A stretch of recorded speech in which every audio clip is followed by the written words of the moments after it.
Hello बच्चों, विद्या विहार के YouTube channel पे आपका स्वागत है। तो अब बच्चों हम लोग एक नया चैप्टर पढ़ने जा रहे हैं, प्रकाश का अपवर्तन एवं लेंस। ठीक है, तो इसमें हम लोग पहला टॉपिक स्टार्ट करेंगे, प्रकाश का अपवर्तन। तो देखिए बच्चों, प्रकाश का अपवर्तन क्या है ये हम लोग समझेंगे। देखिए, जब हम लोग बच्चों प्रकाश का परावर्तन पढ़ रहे थे तो ये हमारा जो दूसरा वाला जो ये माध्यम था, ये इसके इस साइड वाला ये ठोस था, इसके अंदर से प्रकाश नहीं जा पा रहा था।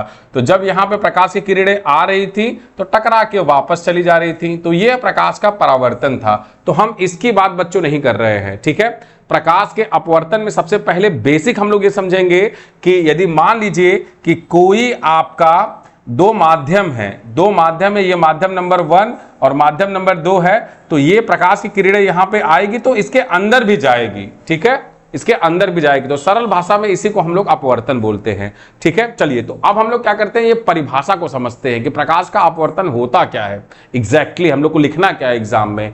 तो देखिए, हम लोगों ने देखिए यहाँ पे दो माध्यम लिए हुए हैं, एक माध्यम 1 जो कि वायु है, एक माध्यम 2 जो कि पानी है।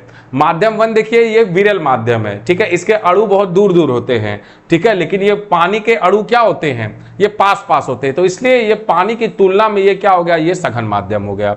ठीक है, तो जब प्रकाश की किरणें बच्चों, जब प्रकाश की किरणें आपकी इस पॉइंट पे पड़ती हैं, ठीक है, दोनों के जहां पे मिलते हैं, ठीक, तो उस बिंदु पे हम लोग सबसे पहले क्या करते हैं, एक अभिलंब ड्रॉ करते हैं। इस बिंदु पे हम लोग क्या करते हैं, एक अभिलंब ड्रॉ करते हैं। ठीक है, अब देखिए बच्चों, ध्यान से देखिए कि जब ये आपतित किरण इस पॉइंट पे गिर रही है तो ये जब दूसरे माध्यम में जाती है तो बच्चों ये सीधे नहीं जाती है। ये देखिए, यदि सीधे जाती तो ऐसे जाती, लेकिन जब एक माध्यम से दूसरे माध्यम में प्रकाश की किरण जाती है तो सीधे नहीं जाती है। तो कैसे जाती है, तो जब प्रकाश विरल माध्यम से सघन माध्यम में जाती है तो ये अभिलंब, जो कि ये अभिलंब देख रहे हैं, इसकी तरफ क्या होती है, ये झुक जाती है। ठीक है, तो ऐसे जाने लगती है।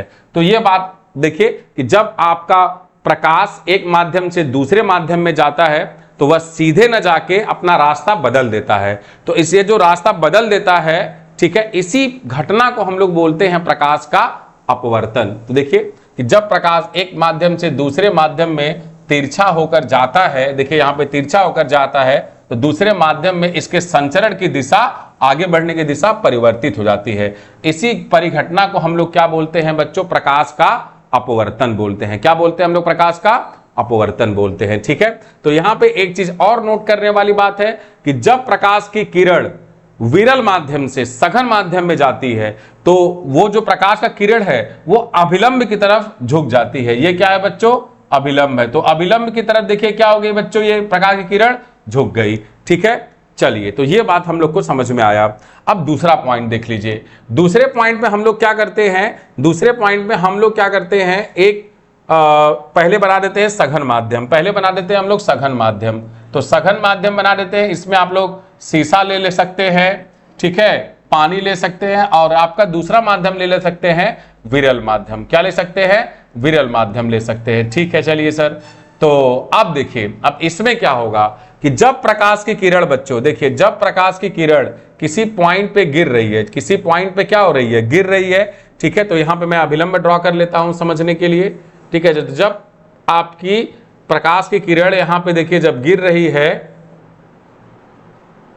ठीक है, जब प्रकाश की किरण देखिए यहां पे आपकी गिर रही है बच्चों, ठीक है, तो जब देखिए प्रकाश की किरण यहां पे आपकी गिर रही है तो ये आपका क्या होगा, ये अभिलंब हो गया। ठीक है, चलिए, तो जब प्रकाश की किरण यहां पे गिर रही है, ठीक है, तो ये क्या करेगी बच्चों, ये अभिलंब से दूर भागेगी। क्या होगी, अभिलंब से दूर भागेगी। इसका एक्चुअल रास्ता रहता तो ये रहता, इस तरीके से जाती, लेकिन चूंकि ये सघन माध्यम से विरल माध्यम में जा रही है तो इसका रास्ता क्या होगा, बदल जाएगा, और ये क्या करेगी, और ये इस तरीके से जाएगी, मतलब ये अभिलंब से क्या हो जाएगी, दूर भाग जाएगी। तो ये हो गई अब बच्चों आपकी आपतित किरण, ये क्या हो गई बच्चों, आपतित किरण।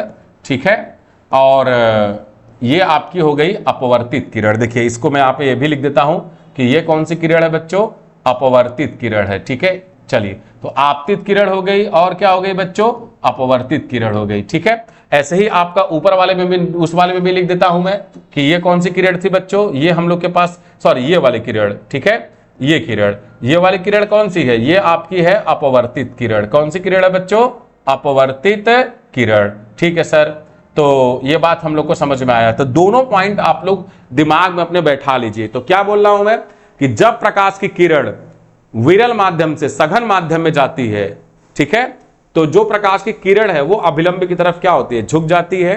और दूसरा पॉइंट हम लोग क्या याद करेंगे कि जब प्रकाश की किरण सघन माध्यम से विरल माध्यम में जाती है तो वह अभिलंब से क्या करती है, दूर भागती है बच्चों। ठीक है, तो ये दोनों पॉइंट हम लोग को याद रहेगा। देखिए यहां पे एक चीज और देखिए कि इसको हम लोग देखिए बोलते हैं जो कि आपका आपतित किरण और अभिलंब के बीच का जो एंगल होता है इसको हम लोग आई से रिप्रेजेंट करते हैं। किससे रिप्रेजेंट करते हैं, आई से, एंगल ऑफ इंसिडेंस से। और ये देखिए अभिलंब में और जो अपवर्तित किरण है इन दोनों के बीच जो एंगल बना हुआ है इसको हम लोग प्रदर्शित करते हैं आर से। आर का मतलब होता है बच्चों, इंग्लिश में बोलते हैं अपवर्तन को, इंग्लिश में अपवर्तन को बोलते हैं बच्चों हम लोग रिफ्रैक्शन बोलते हैं। क्या बोलते हैं, तो इसी के हिसाब से यहां पे देखिए ये रिफ्रैक्शन आया हुआ है। क्या हुआ है, रिफ्रैक्शन आया हुआ है। ठीक है, रिफ्लेक्शन का मतलब परावर्तन था, रिफ्रैक्शन का मतलब क्या है बच्चों, अपवर्तन है। तो इसीलिए यहां पे भी आर से लिखा गया है। तो यहां पे एक चीज और देखेंगे आप लोग कि आपतन कोण और अपवर्तन कोण आपस में बच्चों बराबर तो नहीं है। ठीक है, चाहे इस केस में देख लीजिए चाहे तो आप इस केस में देख लीजिए। ठीक है, तो ये देखिए आपका, ये आपका होगा आई और ये आपका अपवर्तित किरण है और ये अभिलंब है।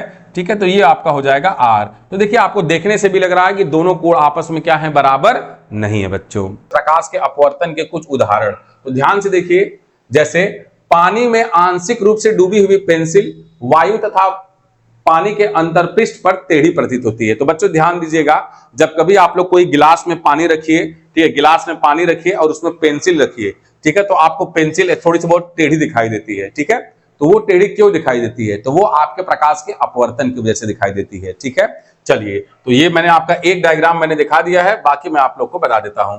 दूसरा देखिए, प्रकाश के अपवर्तन के कारण स्विमिंग पूल का तल वास्तविक स्थिति से विस्थापित हुआ प्रतीत होता है। तो जब कभी भी आप लोग स्विमिंग पूल में आप लोग देखेंगे तो उसका तल आप लोग को ऊपर दिखाई देगा।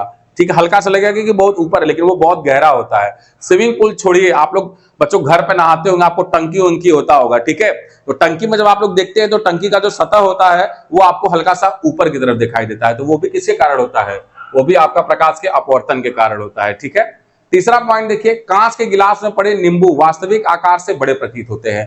तो जब आप किसी गिलास में पानी रखिए, पानी में नींबू रखिए, उसको करके देखिए, ठीक है, तो आपको जो नींबुआ होगा, जो नींबू होगा वो बड़ा दिखाई देगा। ठीक है, कैसा दिखाई देगा, बड़ा दिखाई देगा।